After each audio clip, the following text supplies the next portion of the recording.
Parang panduloko sa bansa natin. Pinaiikot-ikot lang tayo. Tama na.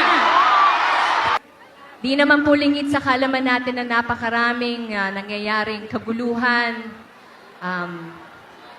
kasinungalingan, panduloko ang ginagawa sa ating bansa.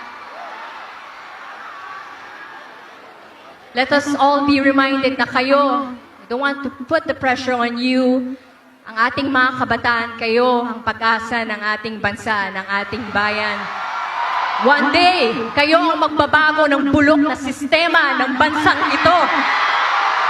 Huwag kayong mawala ng pag-asa, huwag tayo mawalan ng pag-asa, kumapit tayo sa hope at magtiwala.